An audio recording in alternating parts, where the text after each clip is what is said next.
Hi guys, welcome to Wealth Builder. पिछले video के अंदर में हमने इन्वेस्टिंग और ट्रेडिंग के डिफरेंस के बारे में बात करी थी और जिन लोगों ने वो वीडियो नहीं देखा एक बार जाके जरूर देख लेना। आज हम लोग डिस्कस करने वाले हैं इन्वेस्टिंग के बारे में। इन्वेस्टिंग स्टार्ट करेंगे और इन्वेस्टिंग के बाद में ट्रेडिंग का एक पूरा ही चैप्टर होने वाला है। क्या मतलब ट्रेडिंग का सिर्फ चैप्टर क्या होने वाला है, ट्रेडिंग के बारे में मैक्सिमम डेटा जो भी आपको यहाँ पे मिलेगा ना वो ट्रेडिंग के बारे में मिलने वाला है। बट उससे पहले मैंने क्या किया है कि आपको एक हल्का सा ओवरव्यू मार्केट का देना स्टार्ट किया है। तो अभी अपन जो करने वाले हैं आज से इन्वेस्टिंग के बारे में हम लोग पहले समझेंगे कि इन्वेस्टिंग है क्या टोटली, और इन्वेस्टिंग में बेसिकली क्या क्या होता है, ये सारी चीजें यहाँ पे समझेंगे। उसके बाद फाइनली हम लोग काम करेंगे मार्केट के अंदर में, मार्केट में कैसे काम कर सकते हैं, मार्केट में क्या क्या पॉसिबिलिटीज बनती है, वो हर एक चीज आपको मिलेगी। तो स्टार्टिंग में आपको एक बार रिक्वेस्ट करता हूँ कि इस चैनल को एक बार लाइक और शेयर और सब्सक्राइब करिए। और जिन लोगों ने वीडियो 1 से स्टार्ट नहीं किया है, पहले वीडियो 1 में जाके अपना चैनल में जाके समझें। थोड़ा सा बोरिंग जरूर लगेगा इनिशियल टाइम में, लेकिन आने वाले टाइम में आपको दिखेगा कि जो आपने स्टार्टिंग से देखा है, 1 से लेके ये वीडियो नंबर 10 होने वाली है। 9 मैंने कल ही डाली थी। 1 to लेके 9 तक जिसने नहीं देखा एक बार जाके सीरीज में जाके देखना, समझने की कोशिश करना क्या बताया जा रहा है और जस्ट एक बार गो थ्रू करना और समझना कि क्या हो क्या रहा है। आज हम लोग कवर करेंगे इन्वेस्टिंग के थोड़े से कंपोनेंट को भी हम लोग कवर करेंगे। तो इन्वेस्टिंग क्या होती है कि इन्वेस्टिंग में क्या होता है, सपोज आपको लगता है कि एक XYZ स्टॉक है और उस पर आपको लगता है कि इसका वैल्यूएशन बिल्कुल सही है, फंडामेंटल एनालिसिस करते हैं, उसके बाद में हमें पता चलता है कि मार्केट में कोई XYZ कंपनी का जो शेयर है वो इन्वेस्टेबल है कि नहीं है अभी करंट मार्केट सिनेरियो के हिसाब से। तो वो फंडामेंटल एनालिसिस जो आएगा हम उसको बाद में डिस्कस करेंगे। पहले समझने की कोशिश करते हैं कि इन्वेस्टिंग क्या है। इन्वेस्टिंग बेसिकली कुछ है कि आपने एक एक्स कंपनी में आपके कुछ शेयर ले लिए, फर्स्ट से 1000 शेयर आप लोगों ने 100 रुपीज में ले लिए for a long term capital gain. आपको लगता है कि मेरे पास आज कुछ पैसे हैं, मैं आप जिसको कंपाउंडिंग करना चाहता हूँ, जिसको ग्रो कराना चाहता हूँ over the period of time, but मेरे को बहुत ज़्यादा हेडेक नहीं लेनी है। तो सिंपल सा आपने क्या किया, वो शेयर लिए और रख दिए। शेयर अभी आज के टाइम में कहाँ पे लेते हैं आप, डीमेट अकाउंट के अंदर में आप लेते हैं शेयर। उसके लिंक भी मैंने नीचे दिए हुए हैं। अभी तो मैंने डेल्टा का लिंक दिया हुआ है। अगर आप क्रिप्टो के डेरिवेटिव्स में काम करना चाहते हो जो कि इंडिया में बिल्कुल लीगल है, तो उसका डेल्टा का लिंक नीचे है। मैं साथ में इसमें धन का भी एक लगा दूंगा, ग्रो का लगा दूंगा और एंजल वन का, तीनों अकाउंट का मैं एक बार लिंक आपको लगा दूंगा। आप वहाँ पे जाके अपना अकाउंट खोलिए रेफरल कोड के साथ में। आने वाले टाइम पे ये जो कंटेंट चैनल के अंदर में जितना भी है, कुछ स्पेशल कंटेंट जो मेरे लिंक के थ्रू जो लोग रहेंगे उनको मैं आगे उनके एडवांटेज दूंगा। तो बेसिकली क्या है कि इन्वेस्टिंग को हम लोग क्या बोल रहे हैं कि आपने कोई भी XYZ का शेयर ले लिया और लंबे टाइम के लिए होल्ड कर दिया, और ईयर्स के लिए कर देते हैं। कई लोग तो जो इन्वेस्टर होते हैं उनको सालों साल रख देते हैं और भूल जाते हैं कि मैंने कहीं पे लगा दिया है। उसका जो बेसिक आइडिया क्या रहता है कि क्यों कर रहे हैं हम लोग टाइम के हिसाब से अपना जो कैपिटल है उसके ऊपर में कंपाउंडिंग का इफेक्ट दिखना चाहते हैं। सपोज मैंने आज 1 लाख रुपए लगा रखा है कहीं पे, 1 लाख में अगर सपोज 1 साल के अंदर में 10% का ग्रोथ हुआ तो मेरा नेक्स्ट ईयर 1,10,000 मेरी कैपिटल हो गई है। अगर अगली बार मेरा 10% का ग्रोथ मिला तो मेरे को 1,11,000 रुपये यानी कि 11,000 का मेरा प्रॉफिट रहेगा। Over the period of time आपका उसमें कंपाउंडिंग हो जाता है, जिसकी वजह से आपका कैपिटल अच्छा खासा ग्रो हो जाता है। तो इसलिए इन्वेस्टिंग सबसे ज्यादा इजीएस्ट फॉर्म ऑफ ट्रेडिंग होती है, जैसे पिछली बार मैंने बताया था। इसमें जो हमारा जो मेजर फोकस रहता है, लॉन्ग टर्म फोकस हमारा रहता है कि मार्केट ऊपर जाने वाला है एज पर अंडरस्टैंडिंग। हमारा जो कंपोनेंट्स हैं उनको हमने ठीक से अंडरस्टैंड करा है, मार्केट का हमने एनालिसिस करा है। जिस भी शेयर पे हम लोग लगा रहे हैं इसमें हमारा मेजर फोकस रहता है कि हमारी अर्निंग कितना रहता है, कितना आ सकता है मैक्सिमम। हमारे को डेली, जैसे इंट्राडे के अंदर में हमारे को रोज टू डेली वर्किंग करनी रहती है, तो ये सब चीज़ें नहीं करने होते हैं। और ये फंडामेंटल एनालिसिस के बाद में हम लोग, फंडामेंटल के अंदर में हम लोग क्या क्या एनालिसिस करते हैं, कंपनी के एसेट्स और इकोनॉमी के बारे में कि कंपनी का क्या फ्यूचर है, उनके क्या प्रोडक्ट्स हैं, ये सब चीज़ें हम लोग वहाँ पे एनालिसिस करते हैं। फंडामेंटल एनालिसिस आप लोगों के बीच में आएगा over the period of time. Next अगर हम लोग जब बढ़ेंगे तो वहाँ पे आपको दिखता रहेगा। और हम लोग कॉमनली कहाँ पे हम लोग इन्वेस्टमेंट कर सकते हैं, स्टॉक के ऊपर में हम लोग इन्वेस्टमेंट कर सकते हैं, म्यूचुअल फंड्स के ऊपर में कर सकते हैं, इंडेक्स फंड के ऊपर में कर सकते हैं, ETFs के अंदर में कर सकते हैं, बॉन्ड के अंदर में, गोल्ड के अंदर में, और एक नया टर्म अभी आया है रियल एस्टेट इन्वेस्टमेंट ट्रस्ट। यहाँ पे इतनी जगह पे हम लोग इन्वेस्टमेंट कर सकते हैं। ये टर्म्स के बारे में भी आगे में मेरे वीडियोज आएंगे, उसमें मैं सबको एक्सप्लेन कर दूंगा। अभी एक ओवरव्यू दे रहा हूँ, maybe content to content में आपको एक शीट आपको दूंगा। और मेरे जितने भी वीडियोज अगर आप देखोगे तो उसमें क्या है कि मैक्सिमम वीडियोज़ में 10 to 15 मिनट का बनाने की कोशिश करता हूँ, और उसके बाद में उसको ज़्यादा लंबा खींचने की कोशिश नहीं करता। लंबा वीडियो फिर क्या होता है कि आप लोगों का इंटरेस्ट थोड़ा सा कम हो जाता है। तो इस फंडामेंटल एनालिसिस के अंदर पे हम लोग सबसे पहले जो कंपोनेंट है, हम लोग स्टॉक को कवर करते हैं। मेजरली कई लोग जानते होंगे, बट फिर भी एक हल्का सा ओवरव्यू समझो कि स्टॉक क्या होता है। स्टॉक बेसिकली शेयर या इक्विटी को बोलते हैं, किसी भी कंपनी की ओनरशिप को दिखाता है। सपोज कंपनी ने अगर 1 लाख शेयर मार्केट में दिए, उसमें से आपके पास में 100 शेयर आपके पास में है, तो वो 100 शेयर की ओनरशिप आपके पास में हो गई, ये आपका शेयर हो गया। देखिए इसमें दिया भी 1 लाख शेयर है, तो अगर 1000 है तो 1% की आपकी शेयर हो गया आपके पास में, या इक्विटी हो गई।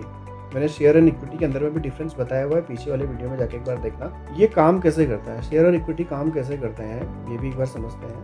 तो बेसिकली क्या करता है, जब भी मार्केट में किसी भी XYZ कंपनी को अपना प्रोडक्ट उसका बहुत अच्छा है, उसकी मैन्युफैक्चरिंग है, उसका हर एक चीज़ है उसमें, चाहे वो IT सर्विसेज की बात कर रहा हूँ या कंपनीज की बात करता हूँ। अब उसको कैपिटल बढ़ाना है, अपने ऑपरेशन को बढ़ाने के लिए, प्रॉफिट मल्टीपल स्टोर खोलने हैं से किसी कंपनी ने, और इन्वेस्टमेंट लगानी है, तो इसको बढ़ाने के लिए, अपने बिजनेस को बढ़ाने के लिए उसको चाहिए होता है कैपिटल, पैसा। कैपिटल किस किस तरह से कर सकते हैं, एक तो आप वेंचर कैपिटलिस्ट के साथ से जाके मांग सकते हैं इंडिविजुअली, उसमें कुछ शेयर आप उनको देंगे, उनसे ले सकते हो। और एक होता है IPO के थ्रू। IPO के थ्रू जो होता है इनिशियल पब्लिक ऑफरिंग, वो भी मैंने पिछले वाले वीडियो में बता रखा है। तो उस वहाँ पे आप जाके एक बार उसको भी समझना। IPO के अंदर में क्या होता है कि आप अपने शेयर के बदले में मार्केट से कैपिटल उठा रहे हो, उसमें रिटेलर्स को भी आप देते हो। रिटेलर्स मतलब हमारे आपके जैसे लोग जो शेयर में ट्रेड करना चाहते हैं, इन्वेस्ट करना चाहते हैं, उनके लिए भी मार्केट में शेयर लॉन्च करे जाते हैं। कहाँ पे, स्टॉक एक्सचेंज में। जैसे ये तो अमेरिकन का दिखा रहा है, NSE BSE का हो गया, निफ्टी में हो गया, या सेंसेक्स के अंदर में हो गया, ये फिर अदर देन इंडिया US के अगर न्यूयॉर्क स्टॉक एक्सचेंज हो गया, नास्डैक हो गया। तो मार्केट जो शेयर की जो मार्केट प्राइस होती है वो या तो बढ़ती है या तो घटती है। अगर डिमांड बढ़ जा रही है, मतलब सपोज 1000 शेयर्स है, इनकी डिमांड बढ़ी, लोग उनको बाय करते जा रहे हैं, डिमांड बढ़ना मतलब कि बाय करते जा रहे हैं, तो उसकी प्राइस ऊपर चलती जाएगी। और लोगों को लगता है कि यार इसकी मार्केट की कंडीशन ठीक नहीं है, इस शेयर की XYZ शेयर की कंडीशन ठीक नहीं है, नीचे जाने वाला है, लोग सेल करना शुरू करते हैं। तो जैसे सेल करेंगे तो उसकी प्राइस नीचे आ जाएगी, जैसे ही बाय करेंगे तो उसकी डिमांड ऊपर चली जाएगी। ये सिंपल सा टर्म हो गया स्टॉक के बारे में। तो कॉमन स्टॉक हो गए, एक तो मतलब टाइप्स ऑफ स्टॉक क्या है, एक तो कॉमन स्टॉक है और एक प्रेफर्ड स्टॉक है। कॉमन स्टॉक क्या होता है, जो एक्सचेंज के अंदर में ट्रेड किया जाता है, जो निफ्टी के अंदर में कुछ जो ट्रेड किए जा रहे हैं, या सेंसेक्स के ऊपर में जो ट्रेड किए जाते हैं, वो आपके हो गए ट्रेडेड। इनके पास में वोटिंग राइट रहता है और इनको डिविडेंड मिलता है। कई कंपनी है, XYZ कंपनी आपको ओवर 1 ईयर के प्रॉफिट में से आपको थोड़ा सा डिविडेंड शेयर करती है। ऐसी कंपनी में जो आपका रिटर्न रहता है वो अच्छा रहता है। प्रेफर्ड शेयर क्या होता है, इसके अंदर में जो वोटिंग राइट नहीं रहता आप लोगों के पास में, लेकिन डिविडेंड फिक्स होता है। और इसमें क्या होता है कि अगर कंपनी बाई चांस डूबने वाली रहती है तो उस टाइम पे जिनके पास में प्रेफरेंशियल शेयर रहते हैं उनको क्लेम जल्दी रहता है उनका। बेसिकली अगर कोई क्लेम बढ़ता है तो सबसे पहले उन लोगों को मिलता है जिनके पास में प्रेफरेंशियल शेयर्स हैं। सिंपल सा। इन्वेस्टमेंट क्यों करते हैं हम लोग, इन्वेस्टमेंट इसलिए करते हैं कि हम लोग अपनी कैपिटल को अप्रिशिएट करना चाहते हैं। डिविडेंड कंपनी शेयर करती है, उसमें मिल जाता है, हमारे को कंपनी में ओनरशिप मिल जाती है और वोटिंग राइट मिल जाते हैं। और चौथा लिक्विडिटी है। लिक्विडिटी क्या है कि मार्केट में इनको बाय और सेल आसान से आप कर सकते हैं। उसके अगर आप सेलर हो तो बायर आपको मिल जाएगा, अगर बायर हो तो सेलर आपको मिल जाएगा। इन सब प्रोमिनेंट वजहों से आप लोग कर सकते हैं। इसमें रिस्क क्या क्या रहते हैं हमारे मार्केट में। एक तो मार्केट वोलेटिलिटी क्या होती है कि जैसे मार्केट ऊपर जा रही, नीचे जा रही, ऊपर जा रही।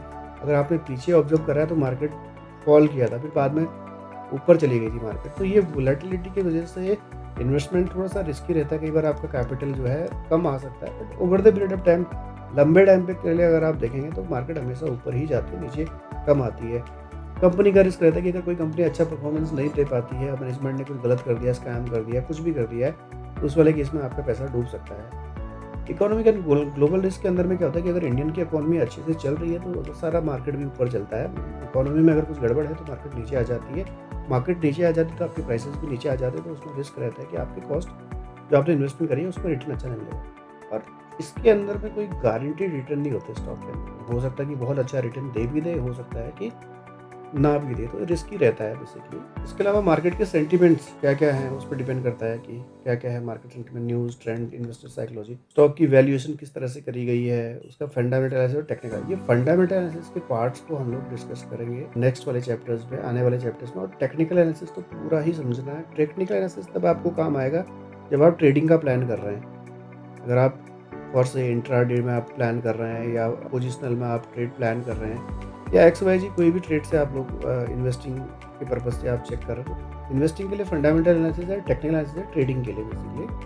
तो ये थोड़ा सा स्टॉक के बारे में मैंने इस वीडियो के अंदर में बता दिया है। देखिए अब स्टॉक के एग्जाम्पल थोड़े से बता देता हूँ। सभी लोग जानते हैं बट फिर भी एक, क्योंकि इसको हम लोग डिटेल तरीके से कर रहे हैं, जो लोग नए हैं उनको भी समझ में आ जाए। इंडिया के अंदर अगर आप स्टॉक की बात करते हो तो जैसे रिलायंस है, industry, TCS, Infosys, HDFC, ITC और XYZ बहुत सारे हैं, अदानी हो गया जैसे। ग्लोबल के अंदर में अगर Apple, Microsoft, Tesla, Amazon, Google, ये सब नास्डैक के अंदर में, या जो US का न्यूयॉर्क स्टॉक एक्सचेंज है वहाँ पे आप लोग इनको ट्रेड कर सकते हैं। इंडिया के अंदर में आई थिंक अलाउड नहीं है अभी ट्रेड करना वहाँ पे बाहर के RCS में ऐसा कोई मेरे हिसाब से कोई प्लेटफॉर्म नहीं है जहाँ से आप इसको कर सकते हैं इंडिया के अंदर में। उसके बाद में इन्वेस्टमेंट कौन-कौन कर सकते हैं? इन्वेस्टर इन्वेस्ट करते हैं, जिनको लॉन्ग टर्म की प्लानिंग है वो कर सकते हैं, जिनको वेल्थ क्रिएट करनी है वो लोग स्टॉक के ऊपर में कर सकते हैं। तो ओवरऑल अगर देखा जाए स्टॉक मार्केट के बारे में, तो ओनरशिप मिल जाती है कंपनी के अंदर में, हाई रिटर्न की पोटेंशियल होती है और इसमें रिस्क थोड़ा ज़्यादा होता है बॉन्ड या डिपॉजिट के अगेंस्ट में। जो नॉर्मल डिपॉजिट आप करते हो आप उसके कंपैरिजन में यहाँ पे थोड़ा सा रिस्क रहता है, जहाँ पे हाई रिस्क है हाई गेन वहाँ पे हो जाता है। तो इस वीडियो के अंदर में सिर्फ इतना ही हम लोग कवर करेंगे। अभी